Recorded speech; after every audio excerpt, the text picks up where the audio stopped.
Assalamualaikum warahmatullahi wabarakatuh. Waalaikumsalam Waalaikumsalam warahmatullahi warahmatullahi wabarakatuh. Waalaikumsalam warahmatullahi wabarakatuh. Kembali lagi dengan kami, kelompok 6. Di sini kami akan membahas mengenai akuntansi untuk valuta asing, yaitu penjabaran laporan keuangan dalam mata uang asing.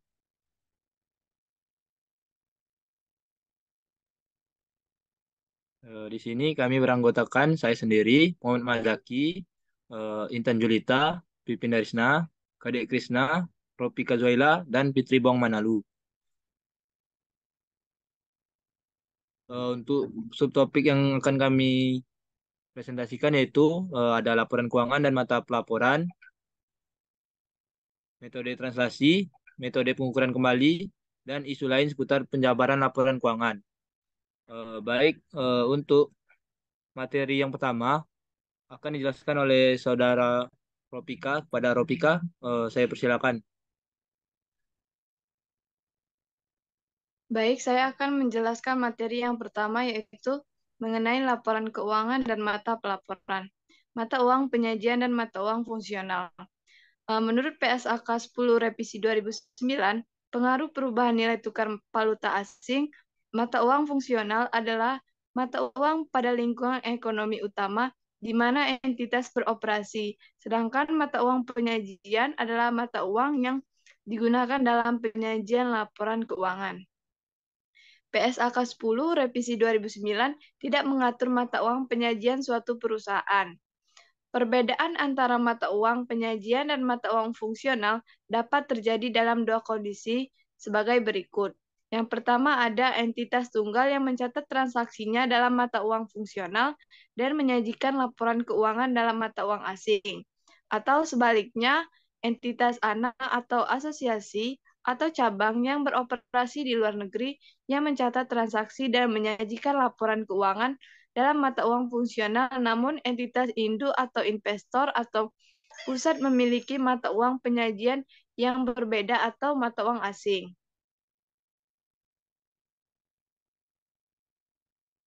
Metode penjabaran laporan keuangan dalam mata uang asing. Menurut PSAK 10 revisi 2009, terdapat dua metode dalam penjabaran laporan keuangan, yaitu metode translasi dan metode pengukuran kembali. Untuk metode translasi digunakan jika penjabaran laporan keuangan dilakukan dari mata uang fungsional ke mata uang lain yang berbeda dengan mata uang fungsionalnya atau mata uang asing. Metode ini diterapkan dalam kondisi sebagai berikut. Yang pertama, entitas tunggal. Yang kedua, yaitu entitas anak atau asosiasi atau cabang. Untuk metode pengukuran kembali digunakan jika penjabaran laporan keuangan dilakukan dari mata uang asing ke mata uang fungsionalnya. Metode ini diterapkan dalam kondisi sebagai berikut. Yang pertama ada entitas tunggal yang mencatat transaksinya dalam mata uang asing dan menyajikan laporan keuangan dalam mata uang fungsional. Yang kedua, entitas anak atau asosiasi atau cabang yang beroperasi di luar negeri dan mencatat transaksi dan menyajikan laporan keuangan dalam mata uang lokal. Next. Yang materi kedua, metode translasi. Perlakuan akuntansi digunakan jika penjabaran laporan keuangan dilakukan dari mata uang fungsional ke mata uang asing. Ketika dijabarkan dari mata uang fungsional ke mata uang asing, kurs yang digunakan tidak sama untuk masing-masing pos sehingga menimbulkan selisih atau laporan keuangan hasil translasi. Selisih ini diakui sebagai penghasilan komprehensif lain di laporan keuangan hasil penjabaran. Untuk dapat memahami ketentuan pada tabel 10.1 dan 10.2 perlu untuk mengenal istilah-istilah yang digunakan tabel tersebut. Yang pertama ada pos-pos non-moneter, pos-pos moneter, kurs penutup, kurs akuisisi, saldo laba pra-akuisisi, dan saldo laba pasca akuisisi.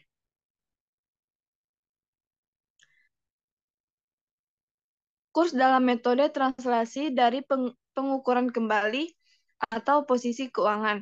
Pos-pos laporan posisi keuangan, aset dan liabilitas moneter. Untuk metode translasi terjadi kurs penutup.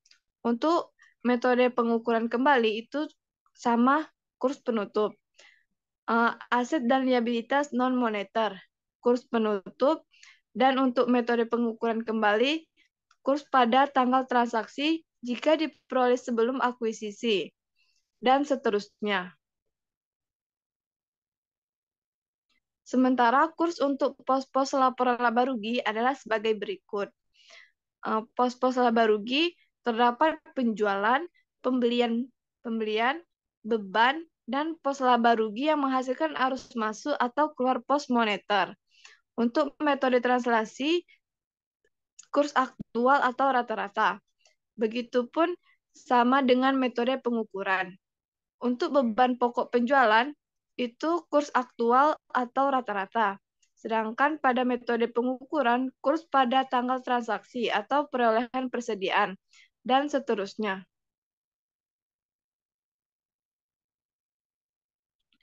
Kertas kerja. Dalam melakukan penjabaran laporan keuangan dalam mata uang asing, sebaiknya menggunakan kertas kerja. Kertas kerja terdiri dari pos-pos neraca saldo yang terdiri dari pos-pos laporan posisi keuangan dan laba rugi. Informasi neraca saldo dipisah antara saldo normal debit dan kredit agar dapat dihitung selisih penjabaran yang dihasilkan. Untuk membahas penggunaan kertas kerja, sebaiknya langsung menggunakan contoh. Baiklah, itu penjelasan dari saya. Saya kembalikan ke moderator. Baik, terima kasih kepada Saudari Robika. Untuk materi yang selanjutnya, itu akan dijelaskan oleh Saudari Intan Julita. Kepada Intan, saya persilakan. Baik, terima kasih moderator. Untuk selanjutnya yaitu contoh 10.1 translasi laporan keuangan. PT Induk mengakuisisi 80% kepemilikan atas saham PT Anak yang beroperasi di Singapura pada tanggal 2 Januari 2015 senilai $60.000. Mata uang fungsional dan penyajian PT Induk adalah rupiah, sedangkan mata uang fungsional dan penyajian PT Anak adalah dolar Singapura. Berdasarkan laporan keuangan PT Anak, komposisi ekuitas saat akuisisi terdiri dari saham biasa dan saldo laba masing-masing sebesar $50.000 dan $20.000. Pada saat akuisisi, seluruh nilai tercatat aset dan liabilitas PT Anak sama dengan nilai wajarnya. Nilai anak kepentingan non-pengendali saat akuisisi adalah $15.000. PT Anak mengumumkan laba dan dividen pada tanggal 1 April 2015 untuk tahun 2015 masing-masing senilai $5.000 dan $3.000. Berikut kurs yang relevan untuk tahun 2015. Bisa dilihat untuk di tabel itu pada tanggal 2 Januari 2015 dan sampai rata-rata 2015 dan kursnya bisa dilihat pada tabel. Next. Kemudian kertas kerja tahun akuisisi. Pada contoh di atas, laporan keuangan PT Anak harus dijabarkan ke dalam mata uang laporan keuangan PT Induk. Penjabaran dilakukan dari mata uang fungsional ke mata uang asing yang digunakan PT Anak sehingga harus menggunakan metode translasi. PT Induk harus menghitung nilai akuisisi dalam rupiah karena pencatatan investasi harus dilakukan pada mata uang fungsional dan pelaporan PT Induk. Berikut perhitungannya. Untuk nilai akuisisi ditambah nilai wajar KNP itu sejumlah 75.000 dengan kurs 10.000 dan didapatlah hasil 750 juta dan nilai tercatat aset bersih sebesar 70.000 dengan kurs 10.000 dan didapatlah hasil 700 juta. Untuk goodwill-nya yaitu 5.000 untuk dolar dan rupiah dan 50 juta rupiah. Next. Kemudian ada tabel 10.3 yaitu transaksi pada tanggal akuisisi 2 Januari 2015. Bisa dilihat untuk jumlah dari debitnya sebesar jumlah debit dari dolarnya sebesar 105.000 dan jumlah debit dalam rupiah sebesar 1 miliar 500 juta. Dan untuk akun akumulasi penyusutan utang usaha, utang bank, saham biasa, dan saldo laba untuk jumlah kreditnya itu pada dolar sebesar 105.000 dan untuk rupiahnya sebesar 1 miliar 500 juta. 50 juta. Next, kemudian jika PT Induk menggunakan metode ekuitas, maka jurnal yang dicatat selama tahun 2015 adalah sebagai berikut. Tanggal 2 Januari 2015, investasi sebesar 600 juta dan kas sebesar 600 juta. Kemudian pada tanggal 1 April 2015, kas sebesar di kredit, di debit sebesar 24 juta 120.000 dan investasi di kredit sebesar 24 juta 120.000. Untuk tanggal 30 Desember 2015 investasi di debit sebesar 40 juta 400 dan bagian laba PT Anak di kredit sebesar 40 juta 400. Next. Kemudian ada tabel 10.4 yaitu transaksi pada tanggal 31 Desember 2015.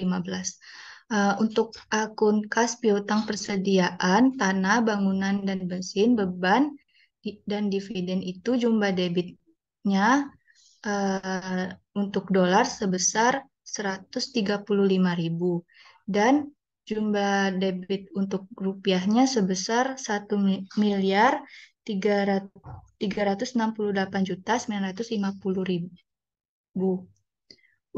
Kemudian untuk akun akumulasi penyusutan, utang usaha, utang bank, saham biasa, saldo laba, pendapatan, dan selisih translasi untuk jumlah kreditnya sebesar dalam dolar sebesar 135.000 dan untuk rupiahnya sebesar 1.368.950.000.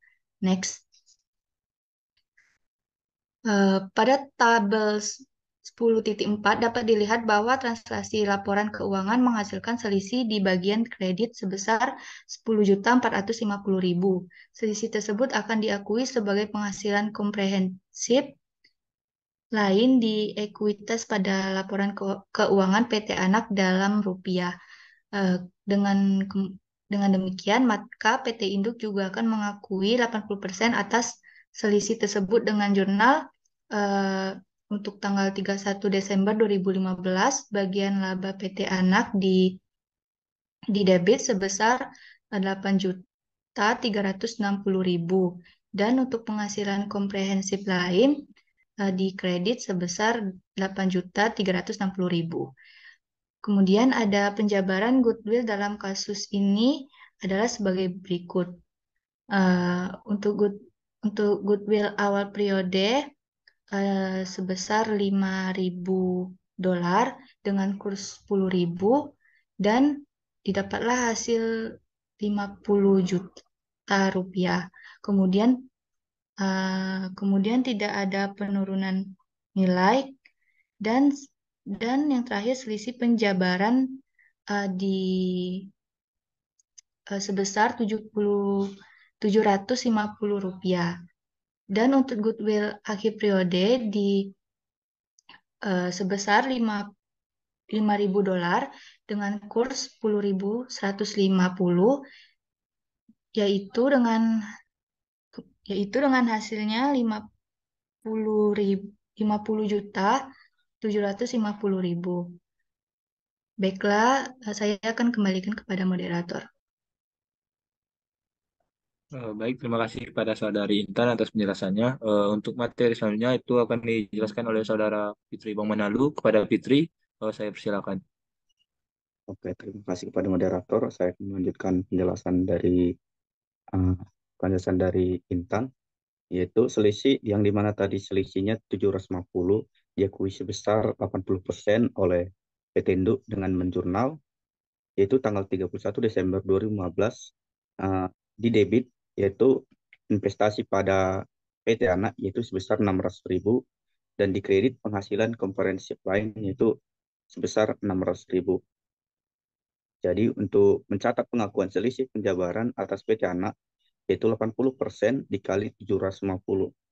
Berdasarkan serangkaian jurnal yang dicatat oleh PT Induk di atas, maka diperoleh saldo investasi pada PT Anak akhir tahun 2015 senilai 616.280.000, dan bagian laba atas PT Anak senilai 40.400.000. Angka tersebut juga dapat diuji dengan perhitungan jurnal eliminasi sebagai berikut, yaitu pada saldo 1 Januari 2015 PT Induk itu 560 juta, untuk kepentingan non pengendali yaitu 140 juta, dan saham biasa 500 juta, dan saldo laba 200 juta. Untuk laba bersih yaitu 40 juta 400, dan di kepentingan non pengendali yaitu 10 juta 100, dan saldo labanya sebesar 50 juta 500. Untuk dividen yaitu dikurang jadi 24 juta 120.000, dan di non pengendali itu 6 juta 30.000, dan di saldo laba yaitu 30 juta 150.000. Jadi saldo per 31 Desember 2015 adalah 576 juta 280.000, dan di non pengendali yaitu 144 juta 70.000, dan di saham biasa yaitu 500 juta, dan saldo laba 220 juta 350.000. Next.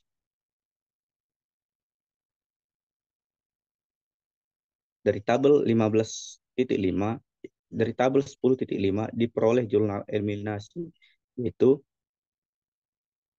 saham biasa di debit 500 juta, saldo laba 200 juta, bagian laba atas PT Anak yaitu 40 juta 400, bagian laba ke kepentingan non pengendali yaitu 10 juta 100.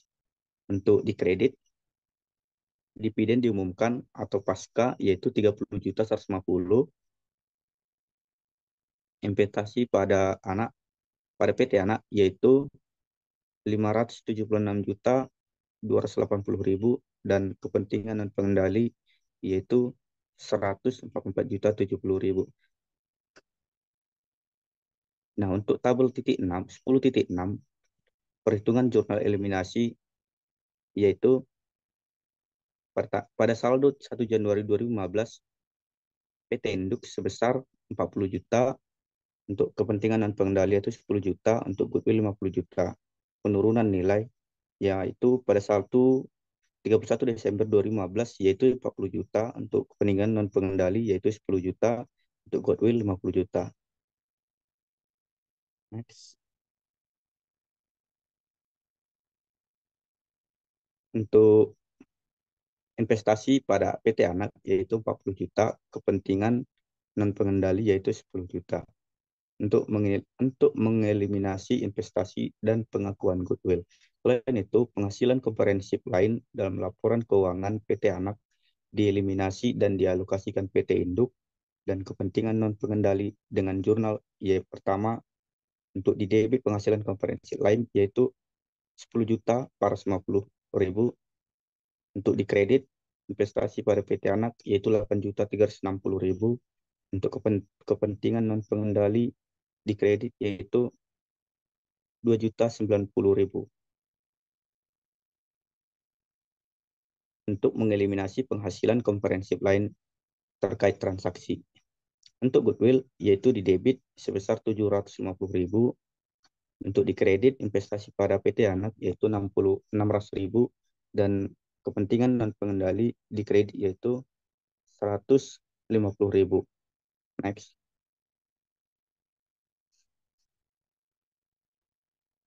Boleh kita lihat sama-sama untuk kertas kerja konsolidasi tanggal 31 Desember 2015 yang dimana untuk laporan PT Induk dan PT Anak. Untuk laba rugi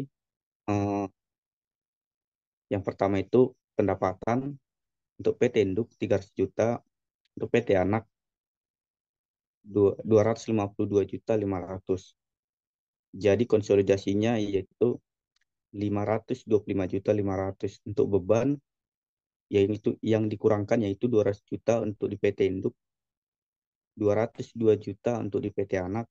Jadi konsolidasinya 402 juta.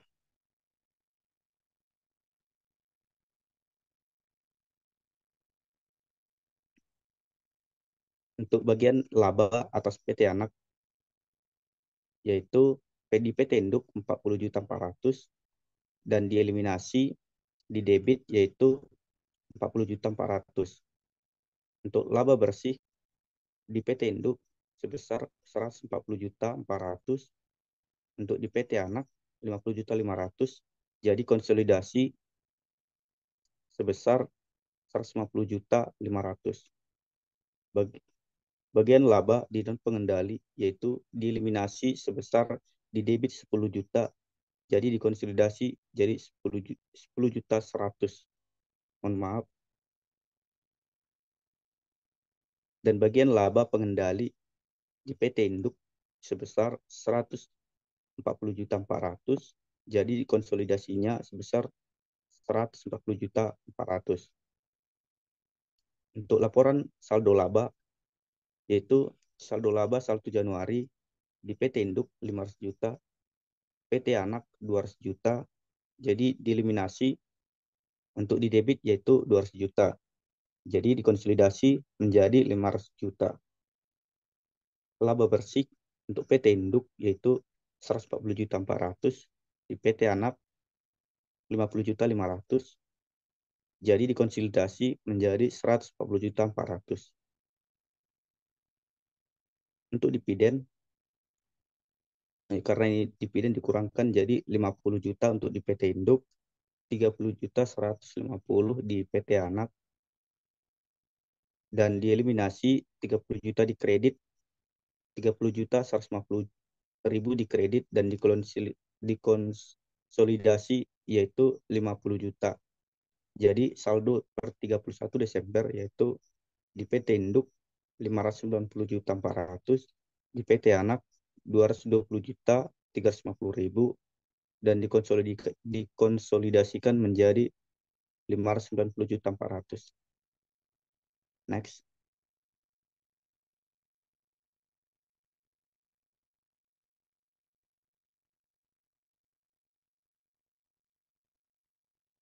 Oke, untuk laporan posisi keuangan untuk kas di PT Induk yaitu sebesar 74.250.000, untuk PT Anak 60.900.000, konsolidasinya yaitu 135.420.000.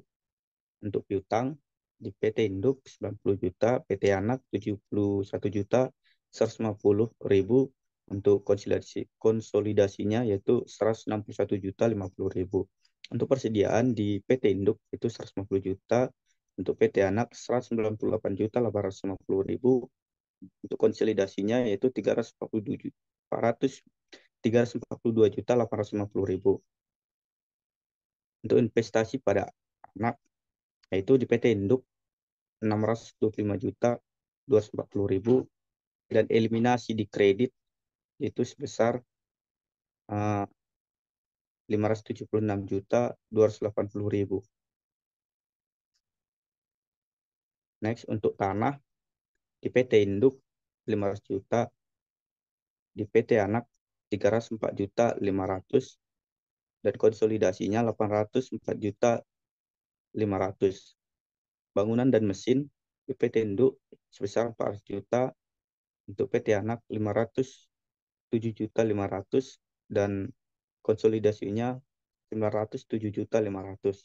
untuk akumulasi penyusutan yaitu 50 juta di PT Induk, 152 juta 250.000 di PT Anak, dan konsolidasinya 202 juta 250.000.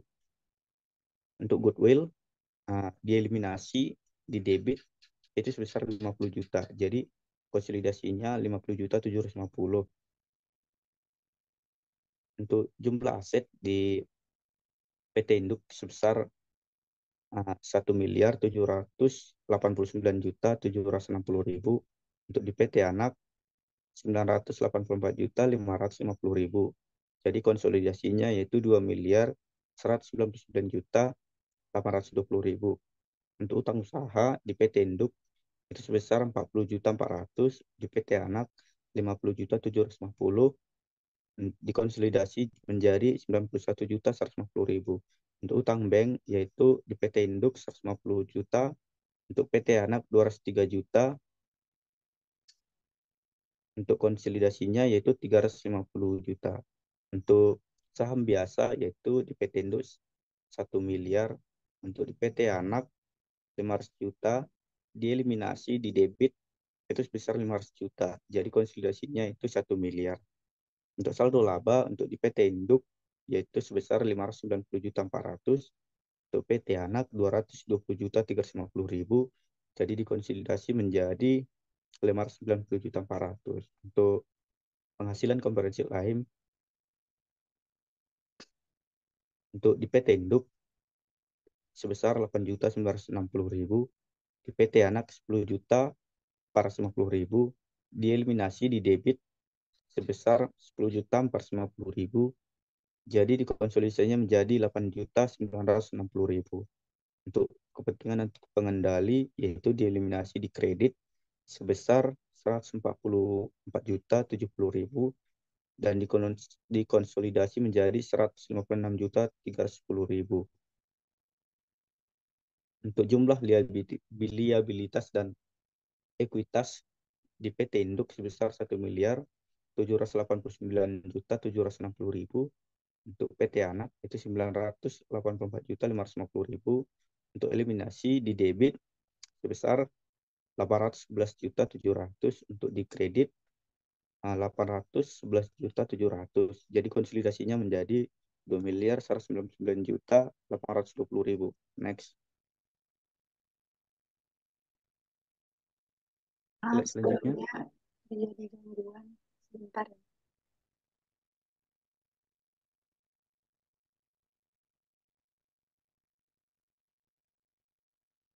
Oke, untuk kertas kerja untuk tahun selanjutnya yaitu untuk pada tanggal pada tahun 2016 PT Anak melaporkan laba sebesar 8.000 US dollar dan mengumumkan dividen sebesar 5.000 US dollar. Pada tanggal 1 Mei 2016, selain itu, goodwill mengalami penurunan nilai sebesar 1.000 US dollar. Berikut untuk kurs yang relevan untuk tahun 2015 dan 2016. Untuk tanggal 2 Januari 2016, kursnya 10.000. Untuk 1 April 2015, kursnya 10.050. Untuk 31 Desember 2015, kursnya 10.150. Untuk rata-rata 2015, kursnya 10.100. Untuk 1 Mei 2016, kursnya 10.070. Untuk 31 Desember 2016,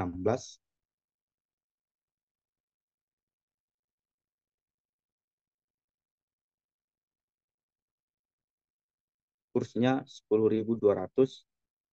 Rata-rata 2016 10.120.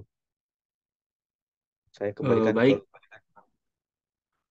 terima kasih kepada Saudara Fitri atas penyampaiannya. Untuk materi selanjutnya itu akan dijelaskan oleh Saudara Kadek. Baik, terima kasih kepada moderator. Materi selanjutnya yaitu pada 1 Mei 2016 di debit sebesar 40.280.000, investasi pada PT Anak di kredit sebesar 40.280.000. Yang selanjutnya 31 Desember 2016 investasi pada PT Anak sebesar 64.768.000 di debit, dan bagian laba PT Anak sebesar 64.768.000 di kredit. Next.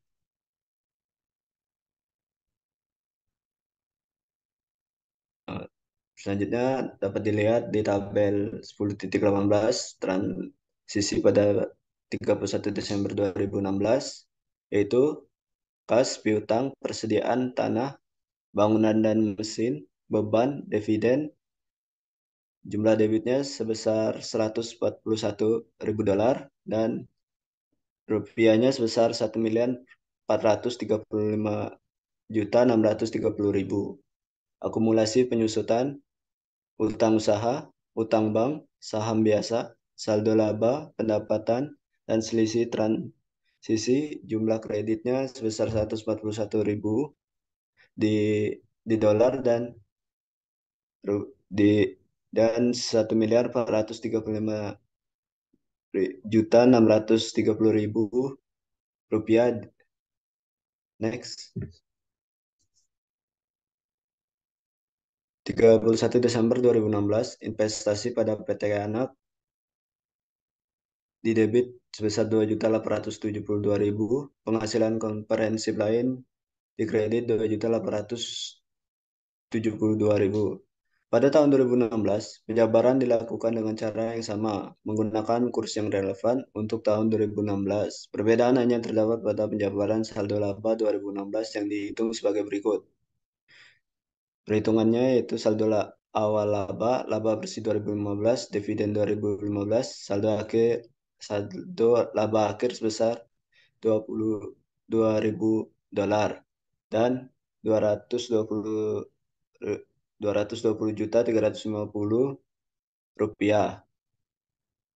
Kertas kerja penjabaran menggunakan format neraca saldo sehingga nilai saldo laba masih sebesar posisi awal periode. Dapat dilihat pada tabel goodwill awal 2016, penurunan nilai selisih penjabaran, dan goodwill akhir 2016 sebesar 4.000 dolar dan 40.800.000 rupiah.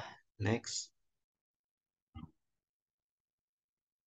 Nah, yang selanjutnya yaitu selisih, yaitu 31 Desember 2016, investasi pada PT Anak sebesar 136.000 di debit dan penghasilan komprehensif lain 136.000 di kredit. Penurunan nilai di atas goodwill pada perhitungan di atas menggunakan kurs rata-rata karena diakui laba rugi. Penurunan nilai tersebut diakui PT Induk dengan menjurnal, yaitu 31 Desember 2016, bagian laba atas PT Anak sebesar 8.096.000 di debit, investasi pada PT Anak 8.096.000 di kredit. Next. Nah, sekarang tabel 10.9, perhitungan jurnal eliminasi 2016, dapat dilihat saldo 1 Januari 2016, laba bersih, dividen, dan saldo 31 Desember 2016 PT Induk sebesar 600.768.000 dan kepentingan non pengendalinya sebesar 150.196.000. Saham biasanya sebesar 500 juta, saldo laba sebesar 250.960. Berdasarkan tabel 10.9 diperoleh jurnal eliminasi sebagai berikut. Dapat dilihat di tabel ini, saldo laba biasa sebesar 500 juta, saldo laba 220.350.000, bagian laba atas PT Anak sebesar 64.768.000, bagian laba kepentingan dan pengendali sebesar 16.192.000, dividen diumumkan sebesar 50.350.000, investasi pada PT Anak sebesar 600.768.000, kepentingan non pengendali sebesar 150.192.000. Next. Selanjutnya itu tabel 10.10 perhitungan jurnal eliminasi atau goodwill. Saldo pada 1 Januari 2016, penurunan nilai dan saldo 31 Desember 2016 sebesar 32.504.000 pada PT Induk, dan kepentingan non pengendalinya sebesar 8.126.000, dan goodwill-nya sebesar 40.630.000. Mengeliminasi investasi dan pengakuan goodwill berikut, penurunan nilainya dapat dilihat di tabel di atas. Next. Selain itu, penghasilan komprehensif lainnya yang dalam laporan PT Anak dieliminasi dan dialokasikan antara PT Induk dan kepentingan non pengendali dengan jurnal.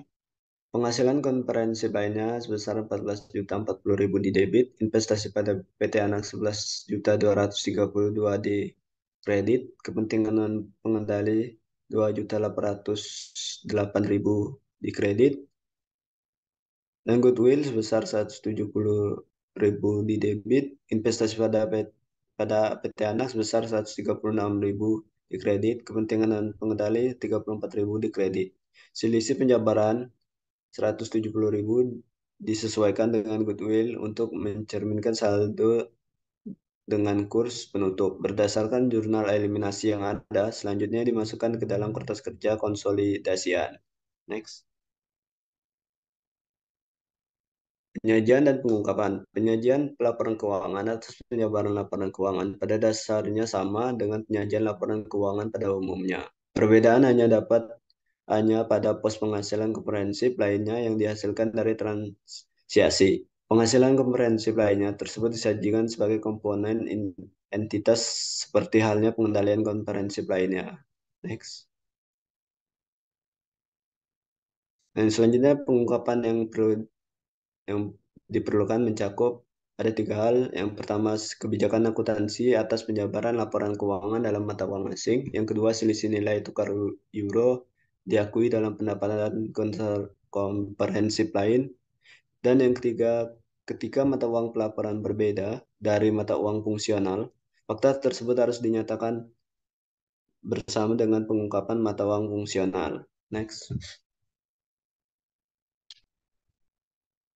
Baiklah, saya kembalikan ke moderator.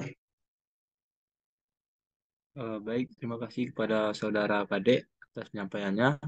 Untuk materi selanjutnya itu akan disampaikan oleh saudari Pipin Darisna. Kepada Pipin, saya persilakan. Baik, terima kasih kepada moderator. Materi berikutnya yaitu perlakuan akuntansi. Metode pengukuran kembali digunakan jika penjabaran laporan keuangan dilakukan dari mata uang asing ke mata uang fungsional.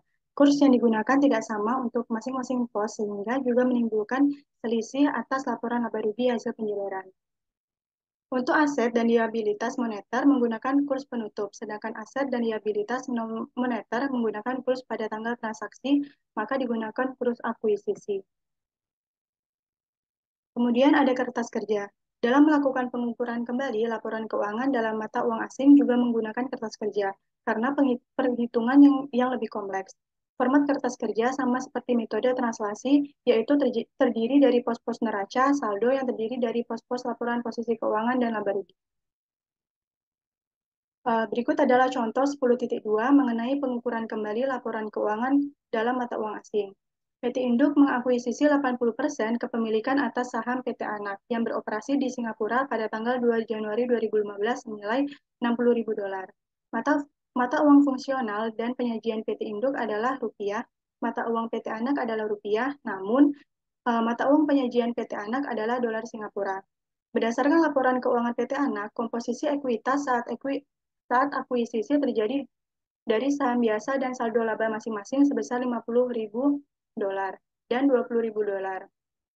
Pada saat akuisisi, seluruh nilai tercatat aset dan liabilitas PT Anak sama dengan nilai wajarnya. Nilai wajar kepentingan non pengendali saat akuisisi adalah $15.000. PT Anak mengumumkan laba dan dividen pada tanggal 1 April 2015 untuk tahun 2015 masing-masing senilai $5.000 dan $3.000. Berikut kurs yang relevan. Mungkin bisa dilihat dengan seksama pada tabel di bawah ini.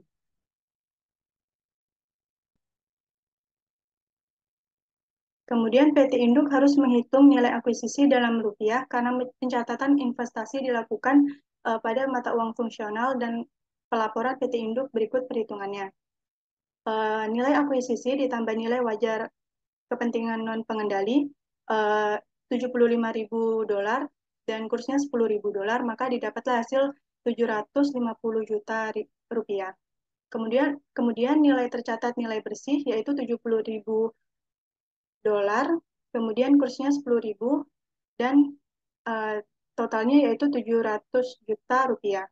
Maka dapatlah goodwill-nya sebesar $5.000 dan 50 juta rupiah. Pada tabel 10.12, di sini mengenai translasi pada tanggal akuisisi 2 Januari 2015. Terdapat kas, piutang, persediaan, tanah, mesin, maka jumlah debitnya yaitu sebesar 105.000 di dolar dan 1 miliar 50 juta rupiah. Kemudian terdapat akumulasi penyusutan, utang usaha, utang bank, saham biasa, dan saldo laba, maka jumlah kreditnya yaitu 105.000 dolar dan di rupiahnya yaitu sebesar 1 miliar 50 juta.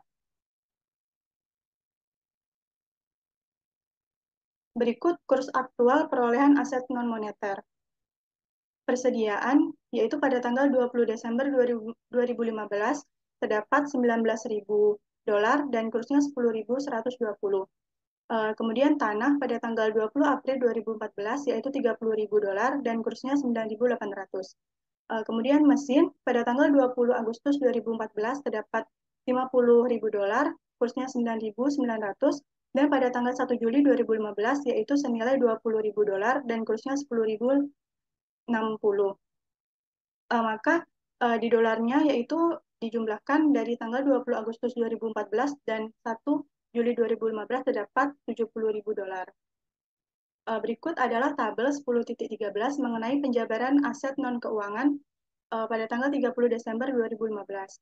Mungkin bisa dilihat dengan sesama pada tabel berikut.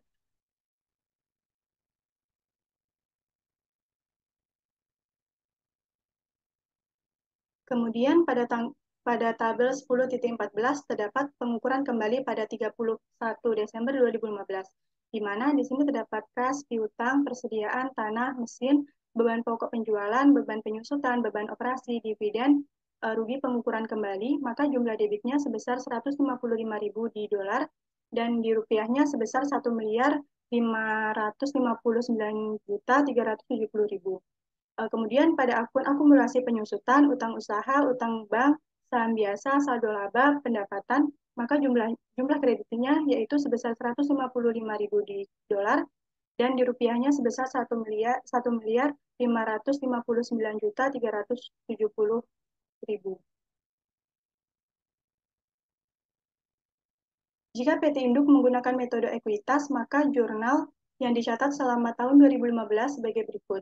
Pada tanggal 2 Januari 2015, mendebitkan akun investasi pada PT Anak sebesar 600 juta dan mengkreditkan akun kas yaitu sebesar 600 juta.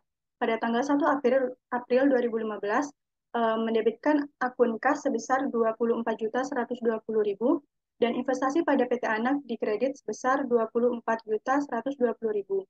Kemudian pada tanggal 31 Desember 2015, akun investasi pada PT Anak di debit sebesar 34.168.000 dan bagian laba atas PT Anak di kredit sebesar 34.168.000. Baik, mungkin itu saja penjelasan dari saya. Saya kembalikan ke moderator. Baik, terima kasih kepada Saudari Pipin untuk penyampaiannya. Untuk materi selanjutnya itu akan dijelaskan oleh saya sendiri. Eh, untuk materi selanjutnya itu tabel 10.15 yaitu perhitungan jurnal eliminasi. Untuk saldo 1 Januari 2015 itu sebesar 560 juta dan sisanya kepentingan non pengendali. Laba bersih sebesar 34.168.000, sisanya itu non pengendali dan dividen sebesar 24.120.000 dan sisanya itu non kepentingan non pengendali. Untuk saldo akhir dari 31 Desember 2015 itu PT Induk memiliki 570 juta 48.000, dan untuk eh, kepentingan non pengendali itu sebesar 142 juta 512.000. Untuk saham biasanya itu tetap 500 juta, dan saldo labanya itu eh, tersisa 212 juta 560.000. Berdasarkan tabel 10.15, diperolehlah jurnal eliminasi sebagai berikut.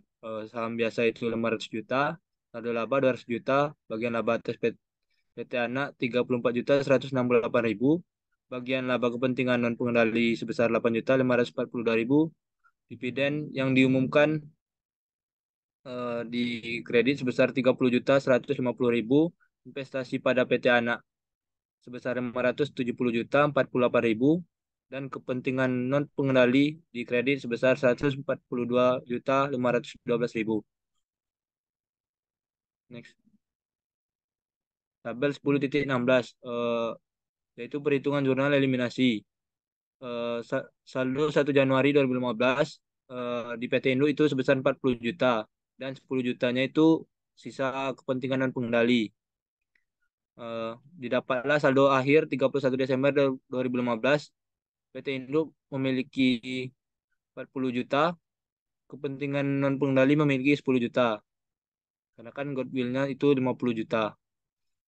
Eh, jurnal jurnal selanjutnya itu goodwill di debit sebesar 50 juta, mengkreditkan investasi pada PT Anak sebesar 40 juta, dan kepentingan non pengendali sebesar 10 juta.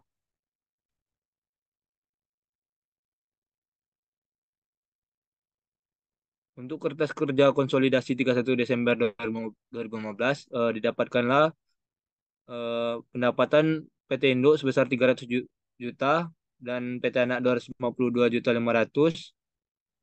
Beban pokok masing-masing PT Induk dan PT Anak bisa teman-teman lihat di PPT-nya. Dapatlah saldo 1 Januari PT Induk itu sebesar 500 juta, dan PT Anak itu sebesar 200 juta. Dan jurnal eliminasi di debit PT Anak itu sebesar 200 juta, dan konsolidasian itu sebesar 500 juta. Untuk laba bersih pada PT Indo itu sebesar 134 juta 168.000, pada PT Anak sebesar 42 juta 710.000. Konsolidasiannya sebesar 134 juta 168.000. Untuk dividen yang dibagikan PT Indo sebesar 50 juta, PT Anak sebesar 30 juta 150.000. Itu jurnal eliminasinya kredit sebesar 30 juta 150.000. Sisa untuk konsolidasian itu sebesar 50 juta. Untuk saldo akhir 31 Desember sebesar PT Induk sebesar 584 juta 168.000, PT Anak sebesar 212 juta 560.000, dan konsolidasiannya itu sebesar 584 juta 168.000. Next. Nah, untuk metode pengukuran kembali laporan posisi keuangan, eh, untuk itu bisa kalian lihat di PPT. Untuk jumlah liabilitas dan ekuitasnya setelah dijumlahkan itu sebesar pada PT Indo sebesar 1.774.568.000, pada PT Anak sebesar 1.169.310.000. Eh, Eliminasi debitnya itu sebesar 792 juta 710.000, dan pada kreditnya itu sebesar 792 juta 710.000, sama seperti debit yang tadi. Untuk konsolidasian itu sebesar 2.383.000, 2.383.830.000. Next.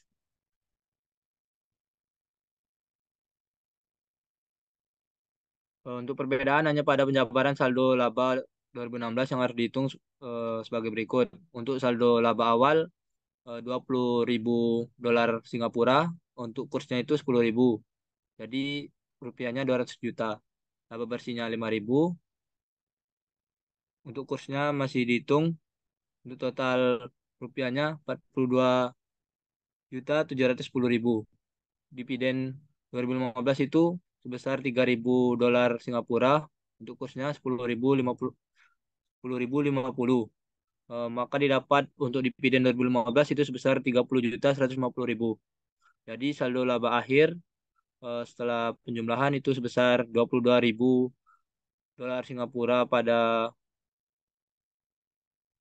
rupiahnya sebesar 212.560.000. Penyajian dan pengungkapan. Penyajian laporan keuangan atas penjabaran laporan keuangan pada dasarnya sama dengan penyajian laporan keuangan pada umumnya. Keuntungan atau kerugian penjabaran dengan metode pengukuran kembali disajikan di laporan laba rugi konsolidasi. Pengungkapan yang diperlukan mencakup yang pertama kebijakan akuntansi atas penjabaran laporan keuangan dalam mata uang asing. Yang kedua, jumlah dari selisih nilai tukar yang diakui dalam laba rugi. Yang ketiga, ketika mata uang pelaporan berbeda dari mata uang fungsional, fakta tersebut harus dinyatakan bersama dengan pengungkapan mata uang fungsional dan alasan untuk menggunakan suatu mata uang pelaporan yang berbeda. Yang terakhir yaitu ketika entitas menyajikan laporan keuangan atau informasi keuangan lainnya di dalam suatu mata uang yang berbeda, baik dari mata uang fungsionalnya maupun dari mata uang pelaporannya.